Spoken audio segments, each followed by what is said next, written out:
Salah satu yang mewariskan susahnya hidup, kemiskinan seseorang adalah ketika selesai bersetubuh dia langsung tidur, langsung makan.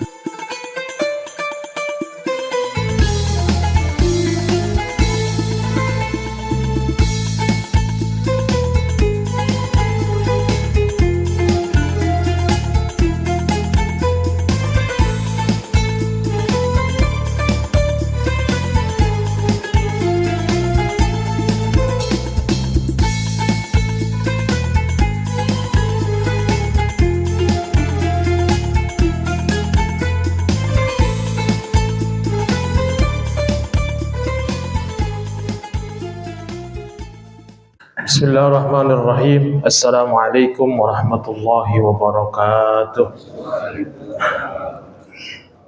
Alhamdulillah wassalatu wassalamu ala Rasulillah sayyidina wa habibina wa syafi'ina wa maulana Muhammadin ibni Abdullah wa ala alihi wa sahbihi wa mawalah.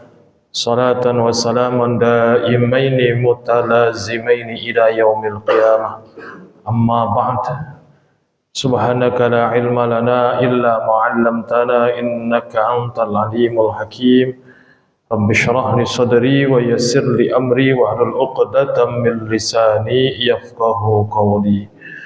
Allahumma in kunta qabilta taubati wa ghafarta dhunubi akrimni bil fahmi wal hifzi hatta anna kulla man sami'a qiraati yazdatiqatun fi qalbihi wa in kana qasiyal qalbi ilahi akrimna bir rizqil halal warzuqna min haitsu la yahtasib.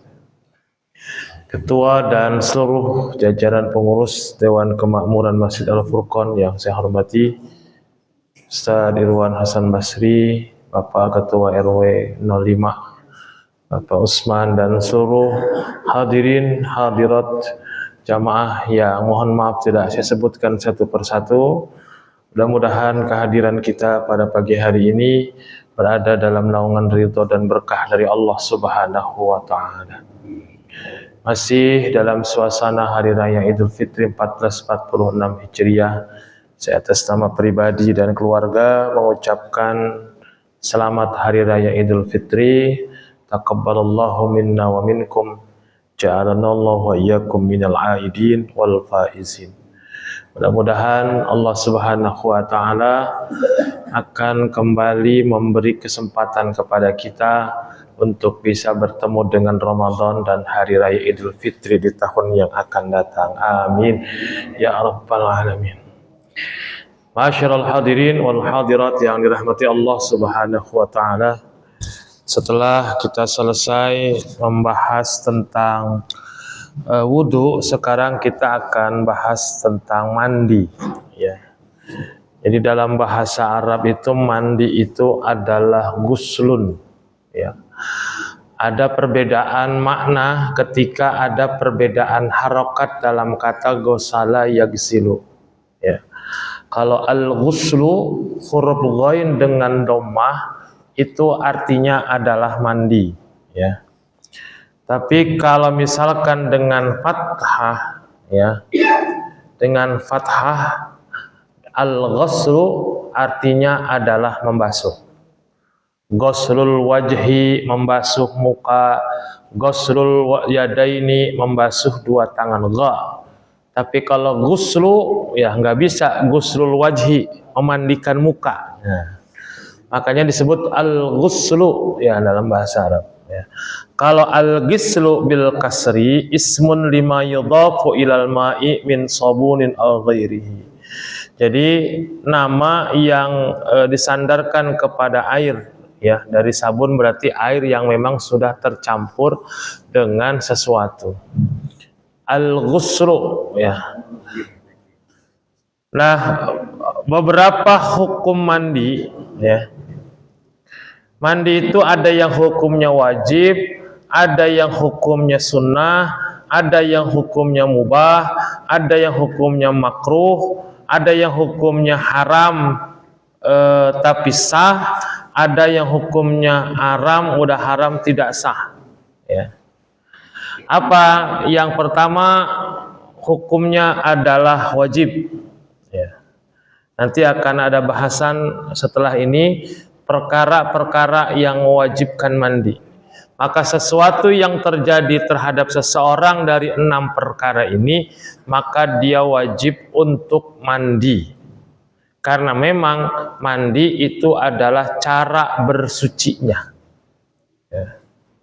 Kemudian yang kedua, sunnah, seperti mandi sholat Jumat, untuk sholat Jumat, mandi untuk sholat hari raya, baik hari raya Idul Fitri ataupun hari raya Idul Adha. Ya. Kemudian mubah yang setiap hari kita laksanakan, ya, mandi untuk membersihkan tubuh dari segala kotoran.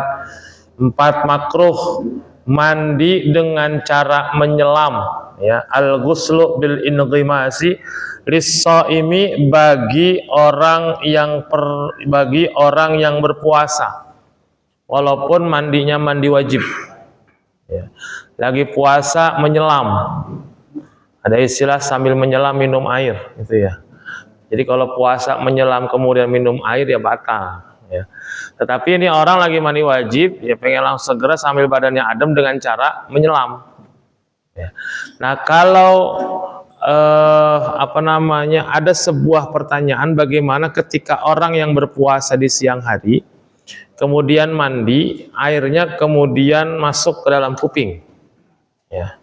Dijawab oleh salah seorang kiai bahwa apabila mandinya mandi wajib tidak membatalkan, tetapi kalau mandinya sunnah atau mandi biasa masuk ke dalam kuping apabila disengaja bisa membatalkan puasa kita, ya. Kemudian mandi yang haram tapi sah, haram mandinya tapi sah, yaitu mandi menggunakan air yang digosok. Menggosok itu adalah menggunakan barang orang lain tanpa izin yang punya, dengan tidak bermaksud untuk memilikinya. Contoh, keluar masjid, pengen ke rumah, ada sendal di masjid kita pakai, sendal orang siapapun, nanti balik lagi pakai sendal itu, tidak bermaksud untuk mengambil, tapi cuman pakai tanpa izin, ya. Beda sama mencuri. Mencuri memang udah niat, diambil sendal nggak bakal dibalikin lagi, itu namanya nyolong. Tapi yang namanya gosok adalah menggunakan barang orang lain tanpa seizin yang punya dan tidak maksud untuk memilikinya, ya. Keran depan orang lain pakai aja gitu, ya. Nah, ini namanya gosok, tidak boleh, ya. Sama wudhu juga, ketika menggunakan air orang lain tanpa seizin yang punya, ya, kemudian wudhunya sah, syarat rukunnya terpenuhi, sah wudhunya tapi haram. Ada lagi haram tapi tidak sah, itu mandinya orang yang haid, ya, dengan niat ibadah, ya. Mandinya orang yang haid dengan niat ibadah. Orang yang sedang haid itu adalah salah satu larangan ketika dia melaksanakan ibadah. Nggak boleh sholat, nggak boleh puasa, nggak boleh tawaf, ya, tidak boleh menyentuh dan membaca Al-Quran dan seterusnya. Ini adalah macam-macam hukum mandi. Nah, sekarang berkaitan dengan mandi wajib, ya. 6 perkara yang mewajibkan mandi, mujibatul ghusli, ya. Kalau 6 perkara ini terjadi, maka seseorang wajib untuk mandi. Uniknya, dari 6 perkara ini ada 3 perkara yang dialami oleh laki-laki dan perempuan, ada 3 perkara yang hanya dialami oleh perempuan. Jadi perempuan mengalami 6 perkara ini, ya, yang wajib untuk melakukan mandi. Karena 6 perkara ini termasuk hadas besar. Hadas besar bisa suci dengan cara mandi. 3 atau setengahnya dari 6 perkara ini dialami oleh laki-laki dan perempuan, ya. Apa yang pertama? Ya. Yang pertama yang mewajibkan mandi yang dialami oleh laki-laki dan perempuan adalah bersetubuh, ya. Iltiqaul khitanaini, bertemunya 2 alat yang dikhitan. Maksudnya adalah bersetubuh, ya.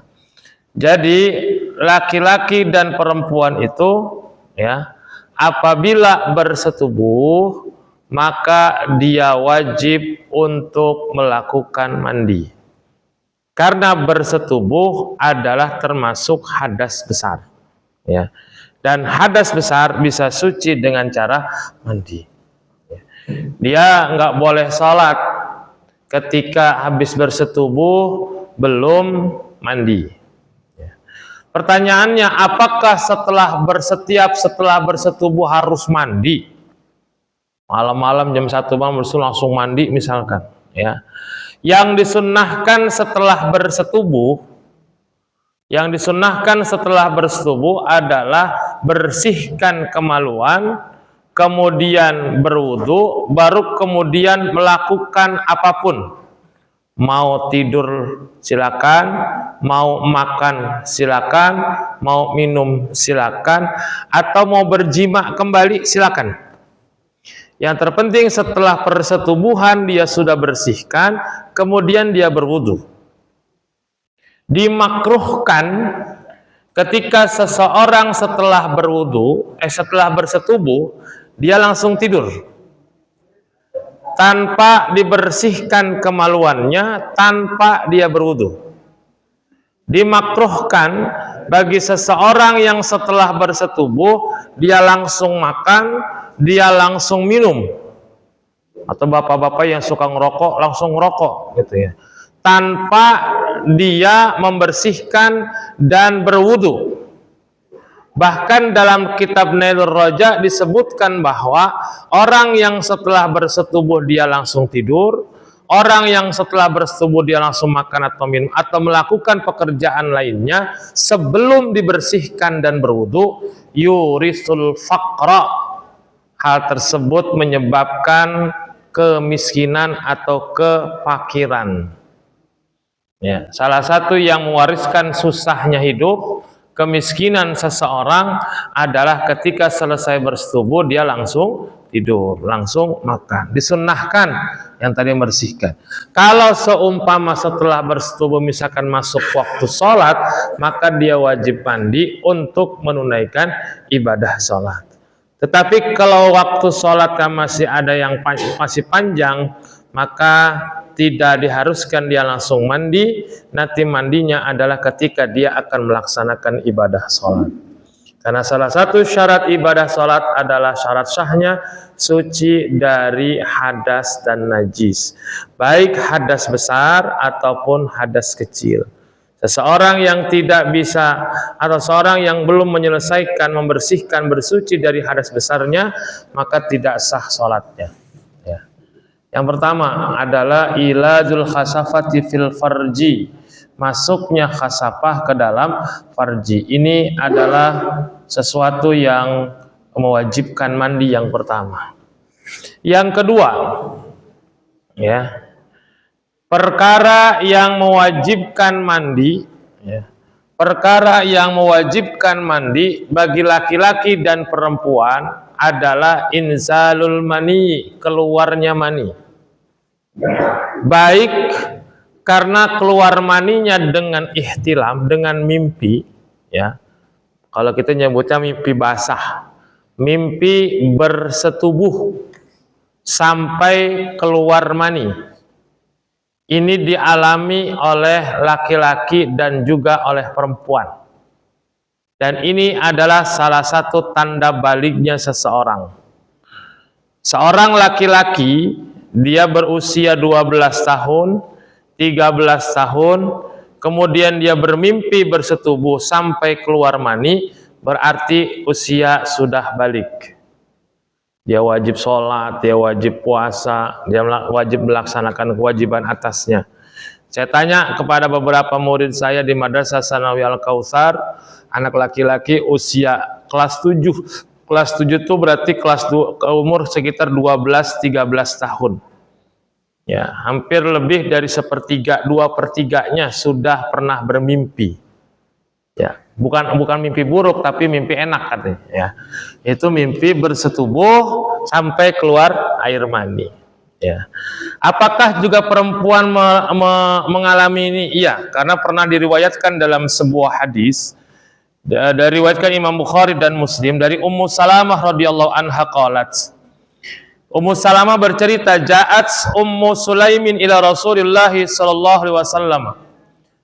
Datang Ummu Sulaim kepada Rasulullah. Faqalat, kemudian dia bertanya, ya Rasulullah, innallaha la yastahi minal haqq. Wahai Rasul, bahwasanya Allah itu tidak merasa malu dengan kebenaran. Ya. Fahal alal mar'ati min gusin idza hiya tamalat. Apakah perempuan itu wajib mandi apabila ia bermimpi? Ihtamala itu artinya mimpi sampai keluar mani. Makanya anak yang balik, ya, anak laki-laki atau perempuan yang balik apabila ia mengalami namanya ihtilam. Bahasa Arabnya berasal dari kata ihtalama, mimpi basah atau mimpi sampai keluar air mani.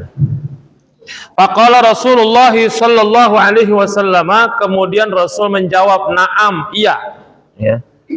Idza ra'atil ma'a, maksudnya adalah apabila ia melihat air, ay ma yakhruju minal mar'ati halal jima', yaitu ia melihat air seperti perempuan yang mengeluarkan air ketika dia berjima.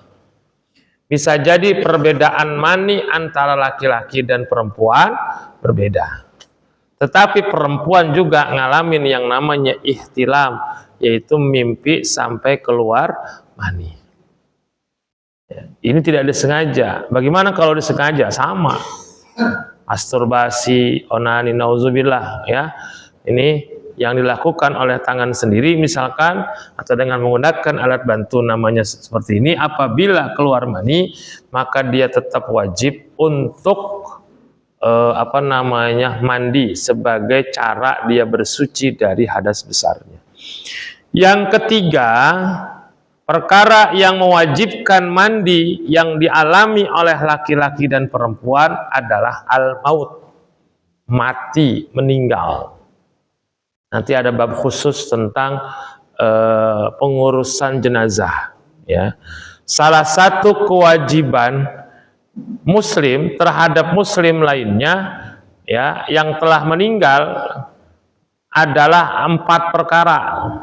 Yang pertama adalah memandikan, yang kedua adalah mengkafani, yang ketiga adalah menyolatkan, yang keempat adalah menguburkan. Ini wajib. Ya. Seseorang jenazah belum bisa dikuburkan kalau dia belum dimandikan, kalau dia belum dikafani, ya, atau dia belum disolatkan, kecuali jenazah para syuhada. Ya. Para syuhada itu tidak boleh dimandikan. Para syuhada itu tidak boleh dikafani. Ya. Bahkan ada yang mengatakan para syuhada juga nggak usah disolatin. Ya, ada pendapat. Tapi ada pendapat ada yang disolatkan. Kenapa? Karena darah dan pakaian yang dia gunakan ketika syahid itu akan menjadi saksi kelak di akhirat. Ya. Siapa para syuhada ini? Orang yang mengangkat senjata berperang melawan orang-orang kafir yang memusuhi dan memerangi Islam. Dia berjuang di medan perang, dia gugur, ya, kemudian dia menjadi syahid dalam peperangan. Maka tidak boleh dia dimandikan. Tetapi kalau meninggal secara normal, maka jenazah harus dimandikan. Bagaimana tata cara mandi? Ustaz Irwan yang sangat paham, karena beliau amil, ya. Nah, yang penting adalah bahwa seseorang yang meninggal, baik laki-laki ataupun perempuan, itu wajib untuk mandi. Karena nggak bisa mandi sendiri, makanya dimandiin. Nah, dalam setiap kewajiban ada adab, ada sunnahnya. Ketika memandikan jenazah, adabnya adalah yang memandikan keluarga yang penting, ya, ahli waris. Kalau tidak bisa, serahkan kepada orang yang paham, tetapi jangan ditinggal. Ya, khawatir ada sesuatu yang memang harus disembunyikan atau sesuatu yang bisa ditanyakan oleh yang memandikan seperti amil, ya, atau sesuatu yang sangat rahasia, ya, yang menjadi aib. Maka seseorang yang dipercayakan untuk memimpin pemandian harus ditemani. Saya serahkan kepada Ustaz Irwan untuk memandikan bapak saya, ditinggal dia sendirian, ya kesian. Ya, tapi ditemani. Yang kedua, apabila yang meninggal itu laki-laki, maka adabnya adalah keluarga laki-lakinya, anak laki-lakinya, cucu laki-lakinya, atau menantu laki-lakinya. Kalau bisa anak perempuan, cucu perempuan, menantu, apalagi menantu perempuan, gak usah ikut mandiin. Kalau yang meninggalnya laki-laki. Jadi adabnya. Kalau yang meninggalnya perempuan, maka yang memandikan selain ambilnya perempuan adalah anak perempuannya, atau cucu perempuannya, atau mantu perempuan. Jadi sesuai dengan jenis kelaminnya. Ini adabnya. Ya, kecuali kalau memang udah nggak ada lagi dah, sudah tidak ada lagi. Sayyidatul Fatimah saja dalam sejarahnya, dalam sebuah riwayat, Sayyidina Ali aja tidak memandikan Sayyidatuna Fatimah. Ya, Sayyidatuna Fatimah setelah bersih baru kemudian disolatkan dan dikuburkan oleh Sayyidina Ali karramallahu wajhah.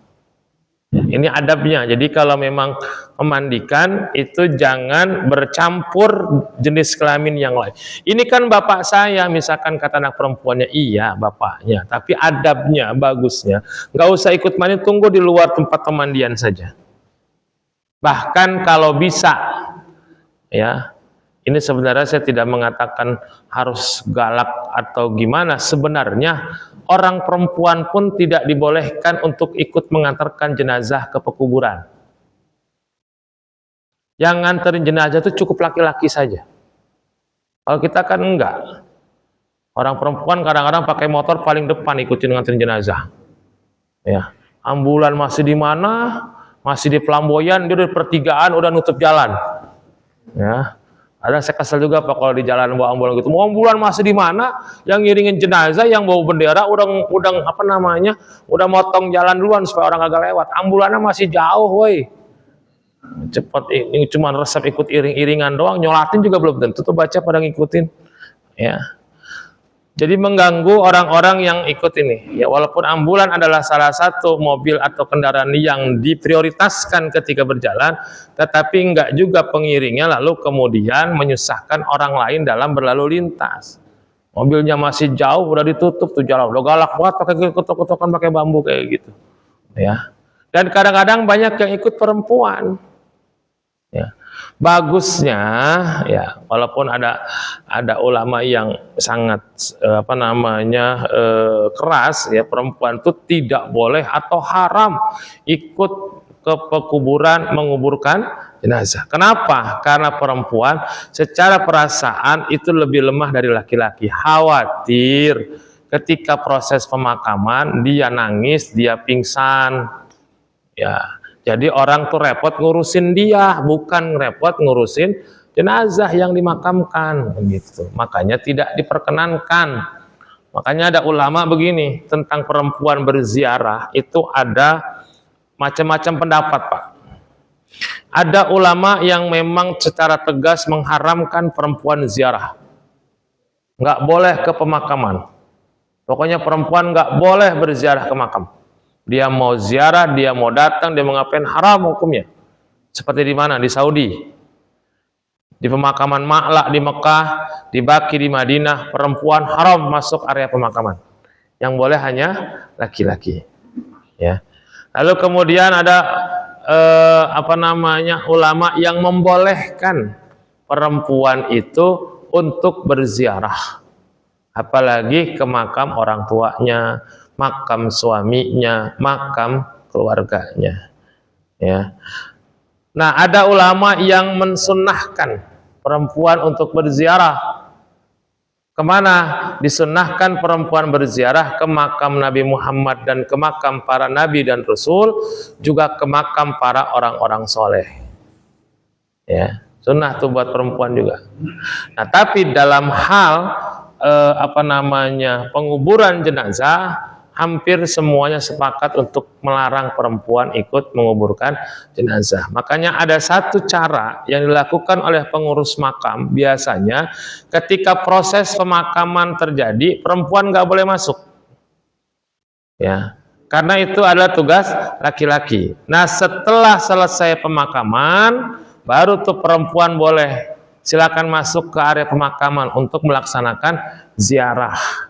Apalagi anak dan keturunannya, biar apa? Biar tahu di mana letak makam orang tuanya.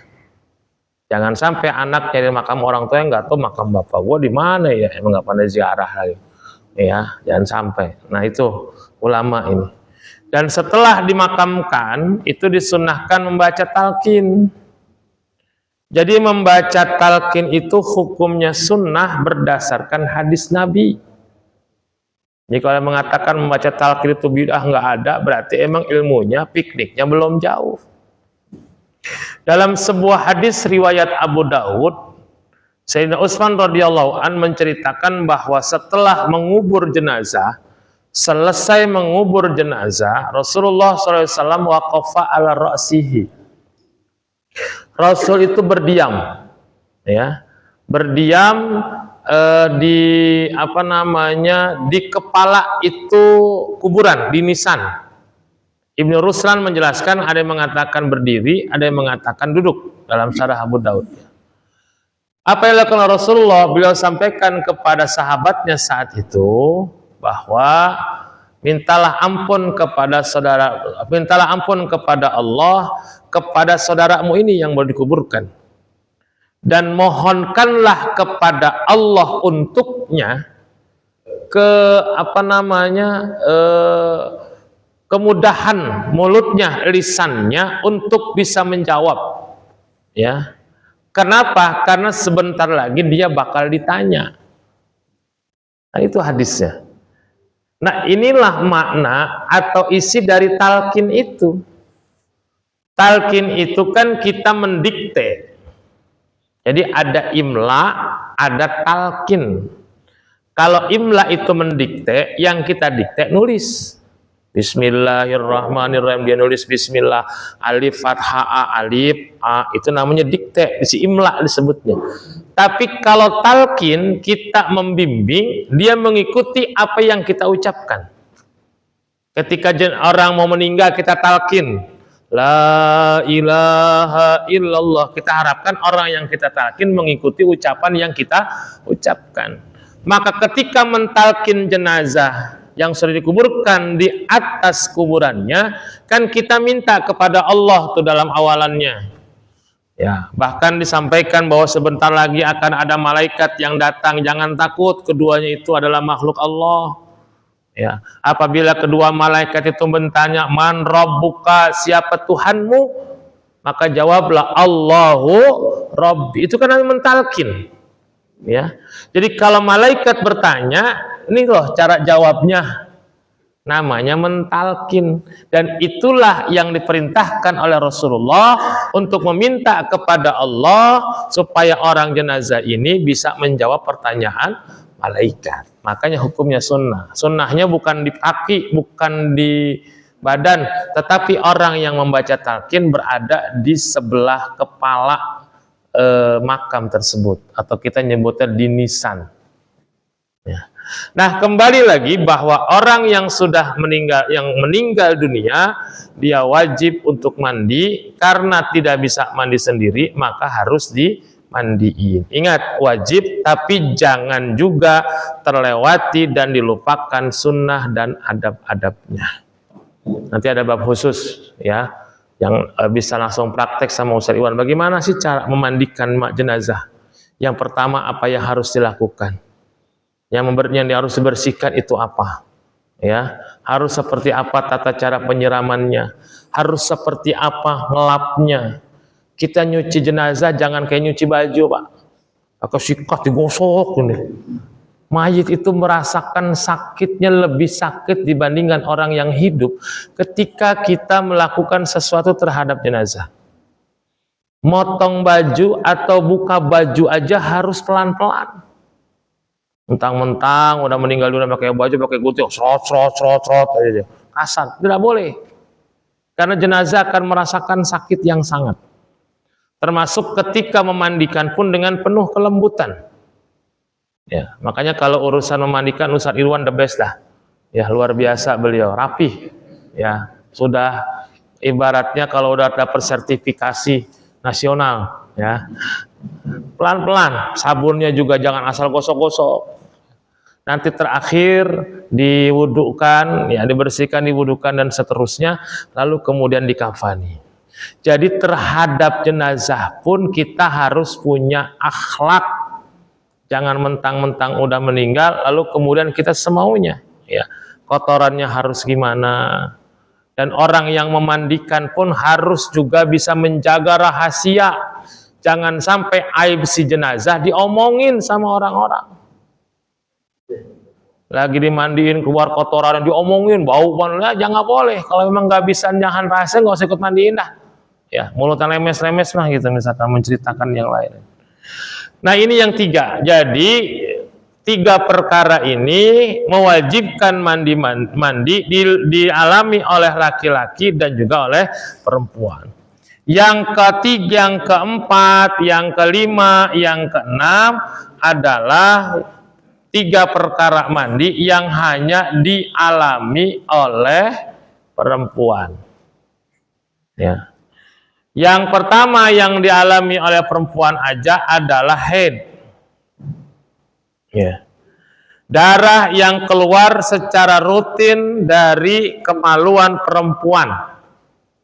Dan itu ada siklusnya. Minimal 24 jam.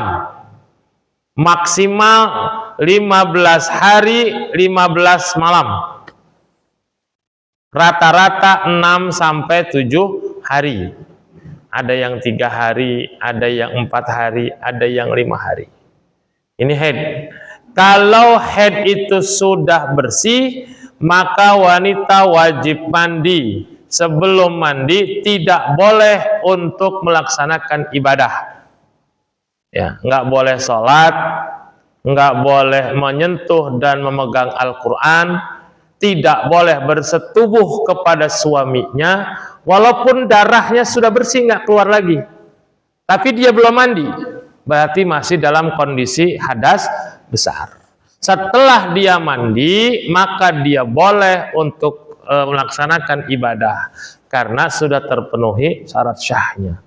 Nah, sekarang banyak perempuan, mohon maaf, malah kadang-kadang anak-anak remaja yang sengaja nggak mandi wajib setelah haidnya selesai.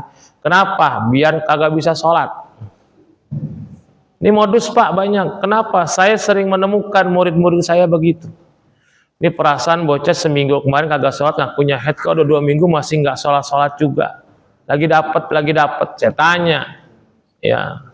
Selesainya kapan? Seminggu yang lalu. Kenapa belum melaksanakan sholat? Belum mandi. Bayangin. Maksudnya mandi wajib. Lah setiap hari mandi ngapain? Mandi doang, kagak diniatkan untuk bersuci. Ya inilah modus anak-anak muda. Makanya sebagai orang tua yang punya anak perempuan, kita wajib tahu ilmu tentang haid. Bukan cuma ibunya, bapaknya juga. Karena ilmu tentang haid bukan hanya harus untuk perempuan yang mengalami, tapi laki-laki juga harus tahu. Karena apalagi dia punya anak perempuan, dia juga punya istri. Jangan sampai bapaknya dikibulin mulu sama anak perempuannya urusan haid, gara-gara bapaknya tidak tahu ilmu tentang haid. Kayak tadi tuh. Kenapa nggak sholat lagi dapat? Masa dapat bisa 2 minggu? Ya, secara normal, ini bukan norma, bukan ini. Masa dapat bisa sebulan? Kenapa? Emang males kagak mandi wajib biar kagak melaksanakan sholat. Maka perempuan ketika haidnya sudah selesai, maka dia wajib untuk mandi. Jangan ditunda-tunda. Ya, apalagi menunda wajib mandinya sampai melewati batas waktu kewajiban sholat. Ya. Misalkan perempuan bersih haidnya itu ba'da asar, jam 4, ya kan? Nah, di waktu bersihnya jam 4 dia terkena kewajiban untuk melaksanakan sholat asar. Dia tunda tuh mandinya sampai lewat maghrib. Berarti dia telah melalaikan sholat. Dan sholat asar wajib diqadha. Ya. Kenapa? Karena tadi harusnya jam 4 dia segera mandi, melaksanakan sholat asar. Entar aja sampai waktu masuk waktu maghrib. Atau perempuan ketika dia keluar darah haidnya permulaannya sudah masuk waktu sholat. Tadi tuh misalkan perempuan udah asar nih, dia belum sholat ketika azan berkumandang. Ya, ada sesuatu yang dia kerjakan atau misalkan apa. Jam 4, setengah jam setelah waktu asar keluar darah haid. Ya. Berarti kan dia nggak boleh sholat asar saat itu. Karena sudah keluar darah haid, tapi dia terkena kewajiban melaksanakan sholat asar. Karena ketika azan asar berkumandang atau masuk waktu sholat, itu perempuan belum keluar darah haid. Karena setengah jam kemudian baru keluar, maka sholat asar saat itu harus diqadha. Karena sudah terkena taklif pembebanan sholat untuk perempuan. Ya, makanya kita harus pahami Pak tentang ini, apalagi punya anak-anak perempuan yang masih remaja. Jangan sampai kita dikerjain karena ketidaktahuan kita. Ya, saya sering itu Pak, beberapa anak-anak remaja ketika diperhatikan nggak sholat, mungkin pertama nggak sholat lagi dapat, kita paham. Ya, nggak mungkin kan saya periksa anak perempuan kan begitu. Tapi setelah melewati batas waktu kenormalan kebiasaan anak perempuan usia remaja haid, ini menjadi pertanyaan. Ternyata betul mereka suka memanfaatkan momen tersebut untuk kagak mandi wajib, untuk tidak melaksanakan sholat. Jangan langsung percaya aja Bapak Ibu kalau anak remaja kayak gitu. Jangan-jangan ibunya juga kayak gitu lagi. Ya. Jadi orang yang berhaid itu akan banyak larangannya. Ya, dia nggak boleh sholat, nggak boleh puasa, nggak boleh tawaf, nggak boleh menyentuh dan membaca Al-Quran, nggak boleh berjalan dan berdiam di dalam masjid, tidak boleh bersetubuh. Makanya ada ulama mengatakan hadas itu ada 3, hadas kecil, hadas sedang, hadas besar. Hadas kecil itu yang membatalkan wudhu, hadas sedang itu adalah junub. Junub itu karena bersetubuh atau keluar mani, itu junub, itu namanya hadas sedang. Tidak semua larangan bagi hadas besar berlaku bagi hadas sedang. Ya, hadas sedang itu nggak boleh sholat, tapi masih boleh puasa. Ya, selama tidak disengaja kalau dalam keadaan junub. Ya, misalkan malam bersetubuh, kemudian sampai subuh dia belum mandi, masih berjunub, tetap boleh berpuasa. Ya. Kemudian masih boleh bersetubuh kembali sebelum mandi, ya. Tetapi bagi yang haid nifas itu namanya hadas besar karena larangannya lebih banyak. Udah nggak boleh sholat, nggak boleh puasa, nggak boleh diam berjalan dalam masjid, kemudian menyentuh, membawa dan membaca mushaf atau Al-Quran, bahkan diharamkan untuk bersetubuh bagi wanita yang sedang haid dan nifas. Ya, disebutnya hadas besar. Nah, yang kedua adalah nifas. Ya. Nifas itu adalah darah yang keluar yang mengiringi kelahiran bayi. Ya. Darah yang keluar yang diiringi kelahiran bayi. Ya. Maka wajib atasnya mandi setelah darah nifasnya berhenti. Darah nifas itu paling sedikit lahzatan. Paling sedikit itu keluar seketika melahirkan, truk. Ya, sekecerotan gitu ya kalau bahasa ininya. Selesai, setelah itu suci. Ini dialami oleh Sayyidatuna Fatimah Az-Zahra. Hebatnya putri Rasulullah, Pak, dalam sebuah keterangan beliau tuh nggak pernah haid. Bahkan ketika nifas melahirkan putranya, keluar darah nifasnya sekali lahzatan. Kenapa? Ternyata memang Siti Fatimah dijaga oleh Allah untuk tidak pernah luput dari ibadah. Makanya Fatimah nggak pernah haid. Karena kalau haid kan berarti Fatimah tidak bisa sholat. Tetapi dijaga oleh Allah, Fatimah nggak pernah haid supaya tidak pernah lepas dari yang namanya ibadah. Bahkan ketika lahir pun lahzatan darah nifasnya. Seketika, ya setelah itu suci. Supaya apa? Supaya Fatimah tetap bisa melaksanakan ibadah, sholat dan lainnya. Makanya Imam Syafi'i memfatwakan bahwa nifas qaliluha lahzatan. Nah, paling banyaknya nifas adalah 60 hari. Paling banyak berarti 2 bulan. Ya bapak-bapak kalau istrinya melahirkan beli mie itu bisa 60 bungkus lah maksimal. Tapi 1 hari 1, jangan curang. Ya, biar cepat 1 hari 3 gitu ya. 1 hari 1. Kalau sudah mie habis berarti nifasnya sudah habis dalam hitungan maksimal. Masih keluar darah juga, berarti bukan darah nifas, darah istihadah. Rata-rata 30 hari atau 40 hari. Ya, ini waktu nifas. Ya, kenapa? Nifas itu untuk membersihkan rahim Pak buat perempuan. Ya, jadi Allah Subhanahu Wa Taala mengistimewakan perempuan setelah melahirkan, isi rahimnya dibersihkan sama Allah lewat darah yang keluar. Ya. Rahimnya yang pernah ditempati oleh bayi, rahimnya yang pernah ditempati oleh bayi yang ketika dikandung itu dibersihkan semua. Sehingga ketika selesai nifas maka rahimnya bersih dan siap ditempati lagi, kira-kira begitu. Yang keempat, yang keenam, ya keenam dari 6 kewajiban perkara yang mewajibkan mandi dan ketiga dari hanya dialami oleh perempuan adalah wiladah. Wiladah itu melahirkan, baik itu melahirkan secara normal ataupun melahirkan secara sesar. Yang namanya melahirkan itu wajib untuk mandi bersuci. Jadi antara maknanya adalah ketika seseorang setelah melahirkan dia mandi supaya badannya seger dan bisa beraktivitas kembali setelah badannya diguyur air. Jadi ada makna lainnya ya, supaya badannya lebih segar, lebih kuat untuk melakukan sesuatu setelah dia berjuang mati-matian melahirkan anaknya. Apalagi yang lahiran normal ya. Sesar juga sama sih sakitnya mah ya. Katanya itu juga, saya kan nggak ngalamin. Ya, ibu-ibu dan bapak-bapak sekalian, inilah 6 perkara yang mewajibkan mandi. Bagaimana tata cara mandinya? Insya Allah kita akan bahas pada pertemuan selanjutnya. Baik rukun, kemudian sunnah mandinya seperti apa, dan adab mandi atau sunnahnya juga seperti apa. Nanti insya Allah akan kita bahas. Itu saja, mudah-mudahan ada manfaatnya. Subhana rabbika rabbil izzati amma yasifun, wassalamun alal mursalin, walhamdulillahi rabbil alamin. Subhanakallahumma wa bihamdika asyhadu an la ilaha illa anta astaghfiruka wa atubu ilaik. Wallahul muwaffiq ila aqwamit thoriq wa lakum minkum. Wassalamualaikum warahmatullahi wabarakatuh.